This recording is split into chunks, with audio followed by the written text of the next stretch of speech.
Joyful blessings. This is Kaylin Castell, and I am so excited about this Sagittarius out of bounds Vision Quest new moon happening with the moon passing directly over galactic center. The moon also passing through the galactic current sheet. Well, actually, I think our whole solar system is passing through the galactic current sheet. I'll share more about that. And of course, the interstellar object 3I Atlas being closest to the Earth on December 19th at the time of the exact new moon, according to the way we calculate new moons in this time and space.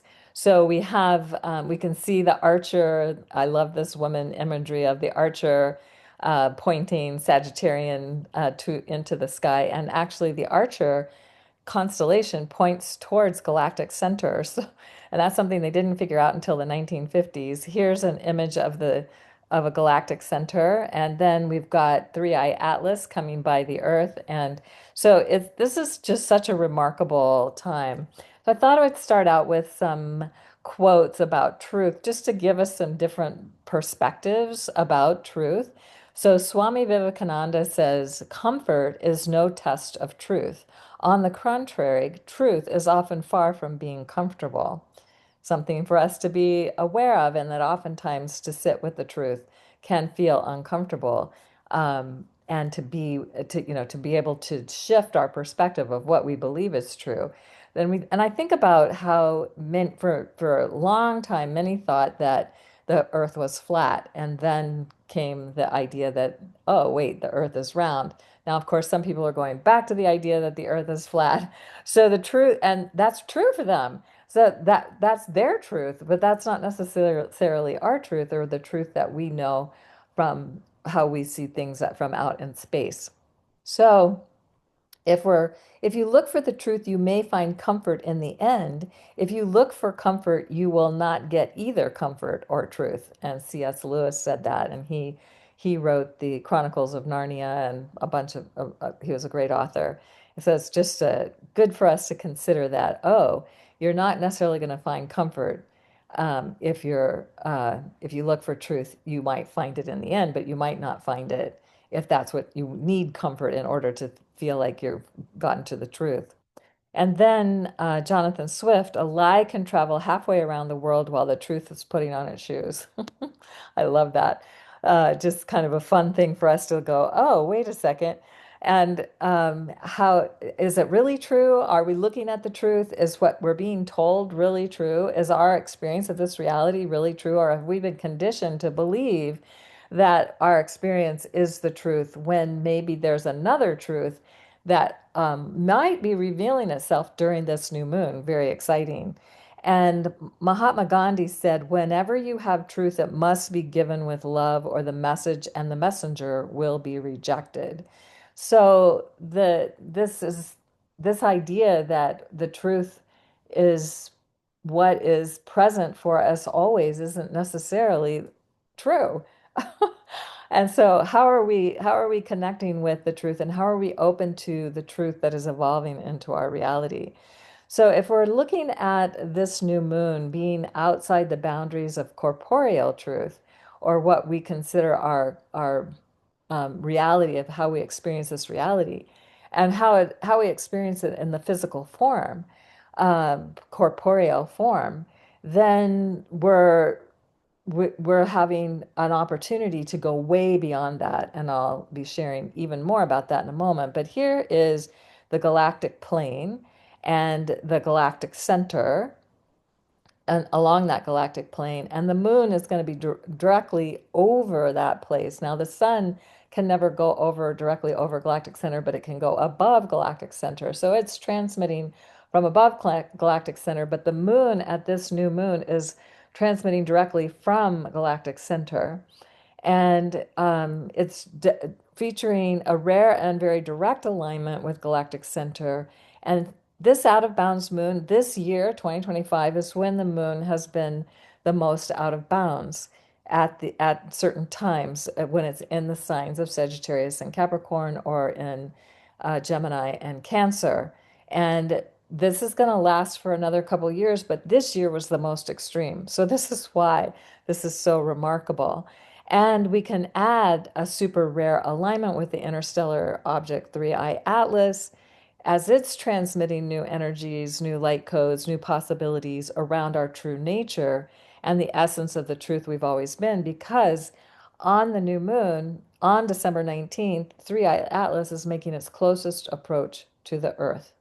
So they just happen to coincide. These two things are happening to coincide. And it's also happening to coincide with us being 3 days before the exact December solstice.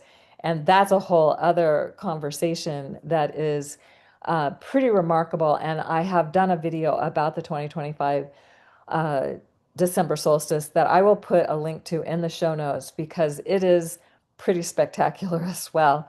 So, this Sagittarius new moon is a call to a new adventure designed to expand our consciousness and sense of what is true. So, what revelations are we willing to witness, engage, and embody? This is something we can ask ourselves because if we're very locked down in our perspective, we might not get to experience the possibilities that are available to us at this new moon, at this time of the December solstice. And then we could also be asking what meaning, what truths are available to us now as we blaze new trails of expanding consciousness now available to us, because of course, Sagittarius is a trailblazer, especially around the perspective of expanding consciousness. And so, this vision quest for greater truth, new moon, has so many factors to it. And again, we can ask, what is truth? Is it unchanging? Does truth grow and evolve, or is it always the same? Or are there different aspects to truth? Is there an unchanging truth and a truth that grows and evolves? These are questions to ask during this new moon. And how do we invite the truth of who we are to express through us in greater ways of joyous optimism? It's not necessarily easy to do that in this current reality, or maybe it's never been easy to do that in our reality on this planet in the last few thousand years. It's been challenging. So, how are we able to invite a new truth and a new optimism of how we're creating a new way of being in this reality? So, something to know is that every Sagittarius new moon occurs within 30 days or less before the December solstice. So, this December 19th Sagittarius new moon in 2025 is just 3 days before the exact solstice on December 21st. And we could ask, because a new moon is a time for planting seeds. And I grew up in rural Colorado, and the new moon was a time when they did many things, but one of them was they would plant seeds at that time. And so they were still in the rural farming world, that was still connected to the phases of the moon as a time to as for what to do and when to do things and that sort of thing. So as the Sagittarius new moon is happening and it's time for the planting of the seeds, what are the seeds of truth we are planting and cultivating for this lunar cycle and also the new solar cycle? And as the Sagittarius new moon grows in light, we can see the evolution of what we believe to be true in our external reality. And so, growing, evolving, and expanding consciousness as we discover new truths in the quest for deeper truth, because this is what I feel is being activated at this new moon. And so, the vision quest aspect is, how are we questing for the new vision? The seeds to plant, the seeds of truth that are designed to expand our consciousness and add to initiate another level of the spiritual quest that is just a natural part of who we are and why we're here. And Sagittarius is here to remind us of that in the Sagittarius new moon. So being willing to expand our vision, being willing to go on the quest to expand our vision is very important during the Sagittarius new moon. So here is the chart and also the sky map for the Sagittarius new moon on December 19th. This is a chart for Tucson, where I live, Tucson, Arizona. And you can see here's the configuration of planets and an asteroid, and also here that is connected to this new moon. Now, something to know is the galactic center that is considered to be 27 degrees Sagittarius, but it's also considered to cover about 4 degrees of the um, of the sky. So 27, so you could add a little bit on either side of that for the exact time when the moon is going over galactic center. And here's the new moon. Here's the moon, and here's this galactic center. So we're getting a direct transmission from the moon to the Earth from galactic center. The sun is above galactic center, so it's also transmitting from above the light codes and the information and insights that are available to us. And because it's an out of bounds moon, it literally goes outside the boundaries of the sun on December 17th when it passes 23 and a half degrees um, above or below the ecliptic. And so that it's like the sun can never go further than that. And so we can see that this out of bounds full moon, the moon is out of bounds until December 22nd. And then we have the out of bounds new moon on December 19th, but it stays out of bounds and extremely out of bounds. Really, December 19th and 20th are the most out of bounds aspects of it. So the opportunity that we have here is extraordinary because anytime the moon or any planets are outside the boundaries of the sun, it is a time when new possibilities are coming in. I'll share more about that in a moment. But also, here we have Neptune and Saturn square the sun and the moon, also Juno, the asteroid Juno, Venus, and Mercury's with Antares. We'll talk more about that as in a few more minutes. But here's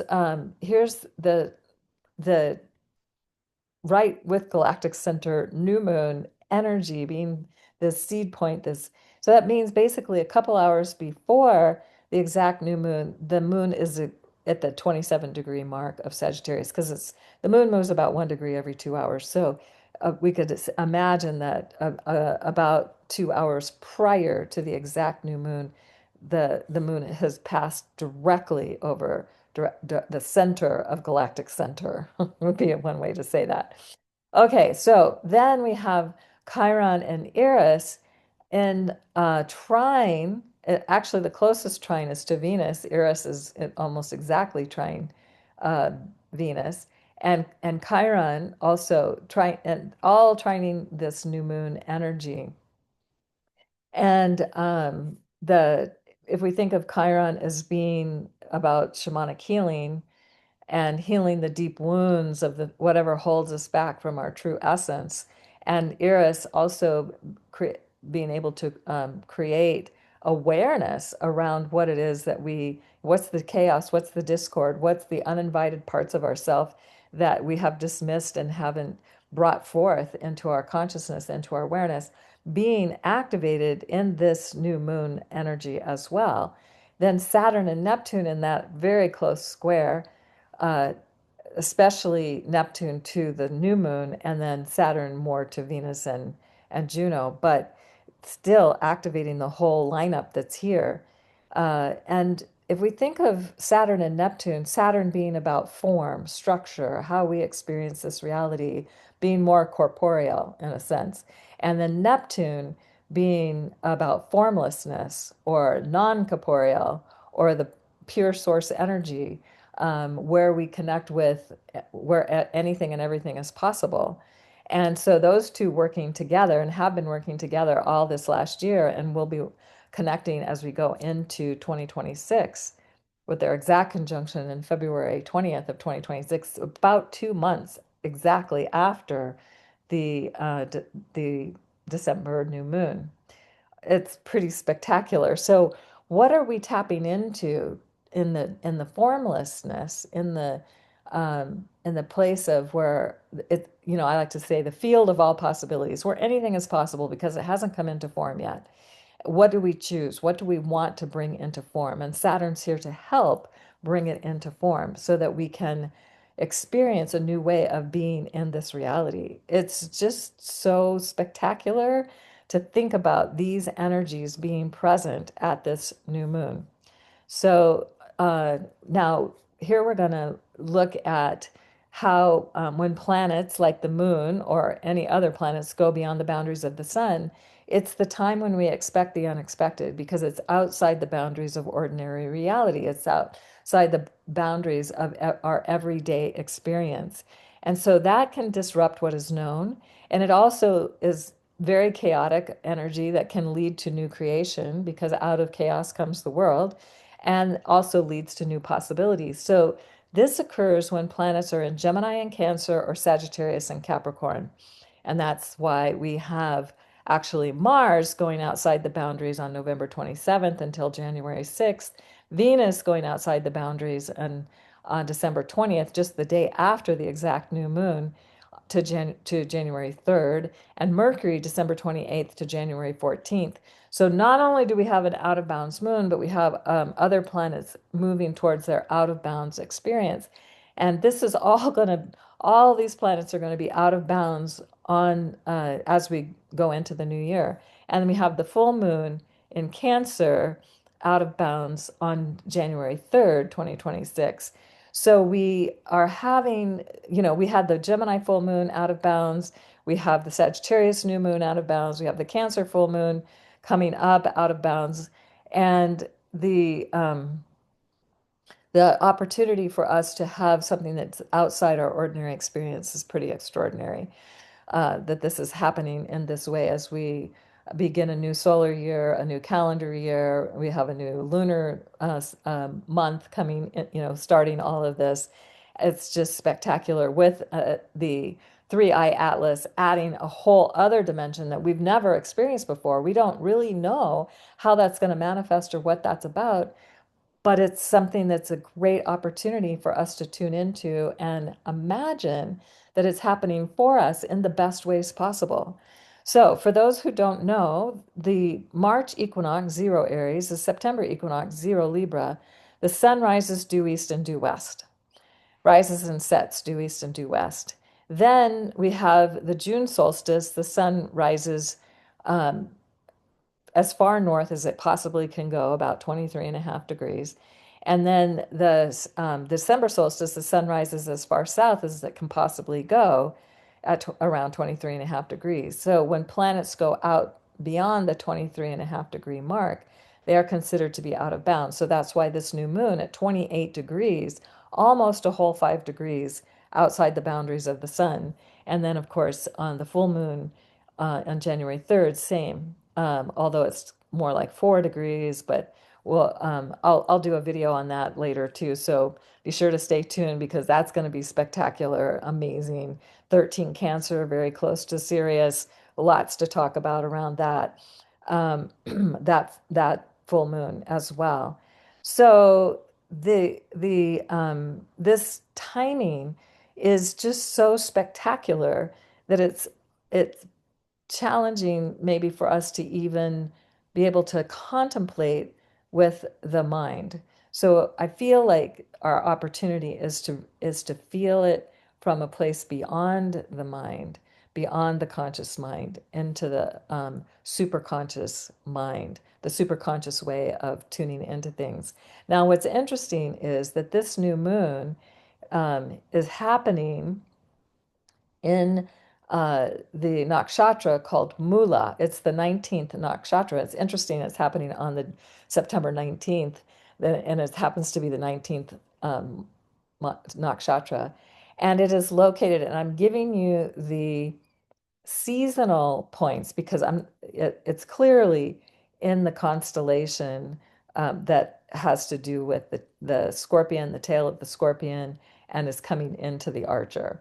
So it's from 24 degrees Sagittarius to 7 degrees Capricorn. And the winter solstice point where the sun rises is zero Capricorn. So it's also in this nakshatra at this current time. And I'll share more about how I share more about how that's changing in the December solstice video that will be linked in the show notes. So the tail of the scorpion, the galactic cross at galactic center, and this is where galactic center is part of this nakshatra. And Moola means root or center. So it's interesting that Moola covers galactic center. I'm sure we can't make this up. I'm sure that maybe that was something that was known back in the day when they were creating this. And it's a stylized bundle of roots, the symbol, a stylized bundle of roots representing not only Moola's urge to seek the essential nature of all things, but also to seek the practice of making medicines. Very fascinating. um, Making medicine. So, what is the medicine that we have the opportunity to energize at this time within ourselves? What is the medicine that we carry? What is the medicine being activated that we carry and maybe hasn't been fully acknowledged or represented in our awareness before? So, this is something that could be awakening within us during this new moon. And Moola is associated with the goddess of destruction, Nuriti. And the destruction is about destroying ignorance and chaos. So it's interesting that we have Eris also involved with this new moon, including powerful and transformative forces. So she is the feminine form of Rudra, the god of storms and destruction. And so she is linked to the tied root, symbolizing the foundation and core, digging deep into the origin of matters, like linked to the banyan tree, a symbol of strength, resilience, and longevity. So these are some other energies that we can associate with this new moon. Pretty amazing to consider. At this is where this new moon is taking place, and these are the energies that are connected to the constellations where this new moon is taking place. Wow. Now, talking about the galactic current sheet, because this is something that has been really sparking my interest, and it's like a way of expanding our sense of what we know about this reality. So, the galactic current sheet emanates from galactic center. And here's an image of the emanation of that energy. And our solar system is currently passing through the galactic current sheet. So, here's our solar system, and then, oh yeah, here's our solar system passing through this galactic current sheet. The dotted line represents the galactic current sheet. I had that right the first time. And we're currently moving through this part of the galaxy. And that happens about every 30 million years. And it takes a long time. Now, it takes the sun an entire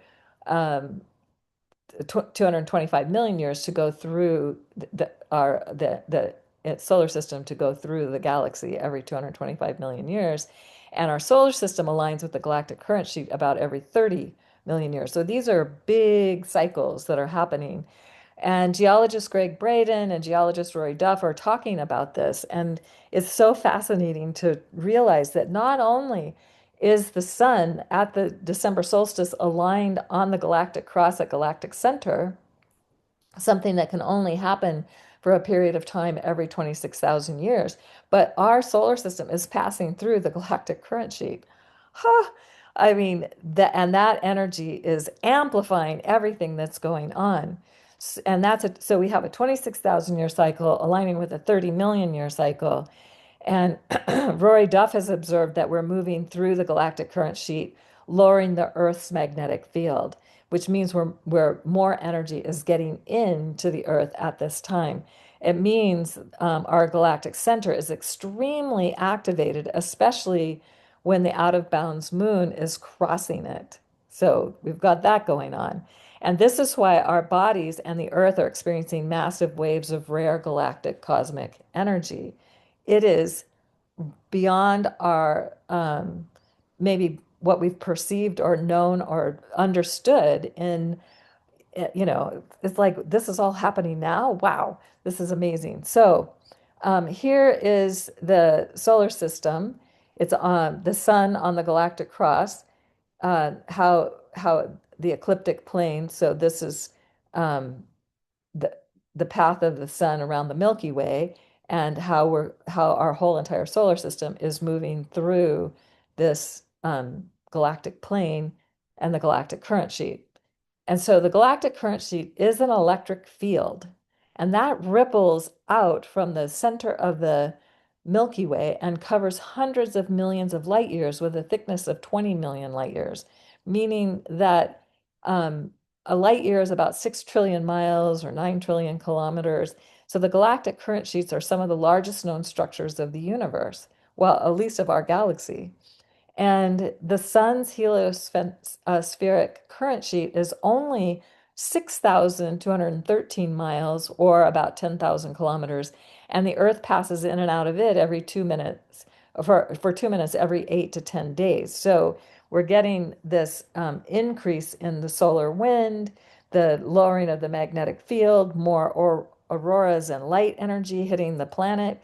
And geologist Roy Duff, who's also a master dowser, and he learned this skill in 1981 when he was working for a South Africa mining company.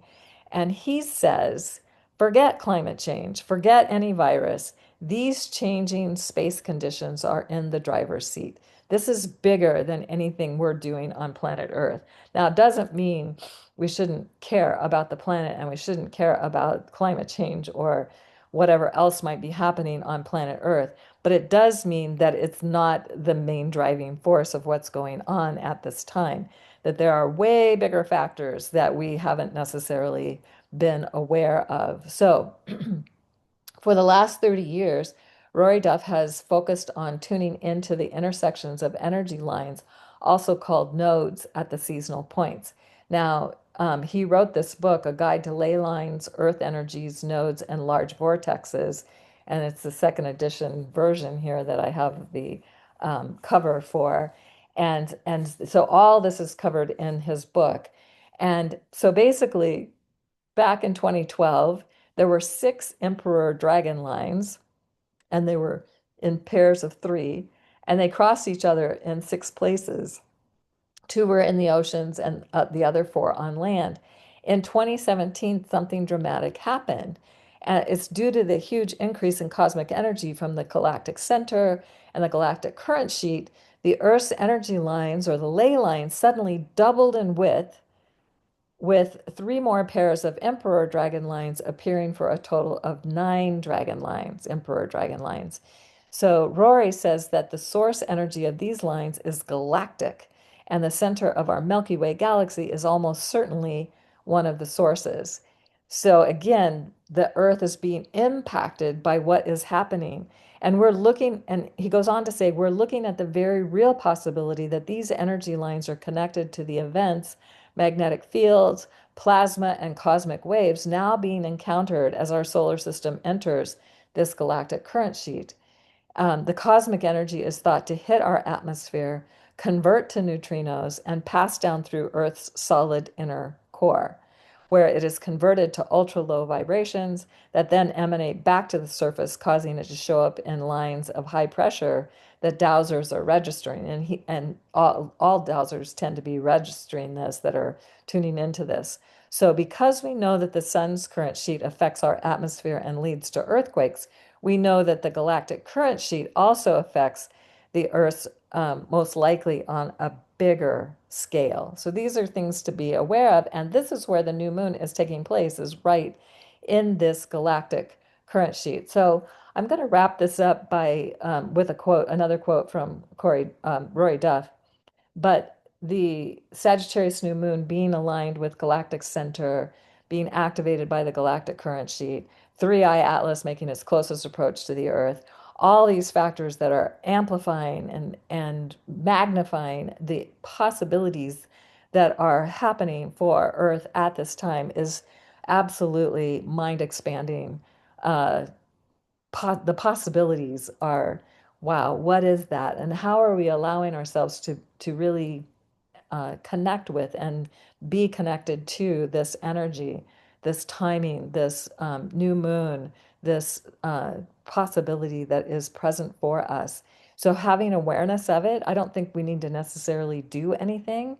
I think that it feels to me that it's just about allowing and trusting this process, that it's happening for us. It's an evolutionary leap that we are going through. And the chaos, of course, is going to happen. All the disruption takes place prior to coming into we're going through the eye of the storm. We're going through, well, actually, we're probably not even in the eye of the storm. We're in the storm, so to speak. And some maybe already can sense and feel what it's like on the other side of this cosmic storm that's taking place. So this is Rory Duff saying this cosmic energy is designed to awaken our knowing and ourselves in an evolutionary way when we are aligned with it.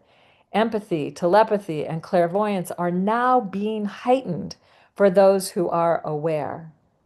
This awakening is designed to change the consciousness grid of Earth into a long-awaited golden age of love that goes beyond anything we have yet imagined. So this is the end and a new beginning, and this is our opportunity to really support the end and to be willing to move into the new beginning. And this new moon is totally on the front lines of this, and that we can tune into it from this perspective is just so remarkable. So here's to a joyous, optimistic, wondrous, magical new moon for all of us that are listening, and also for the December solstice that follows a few days later.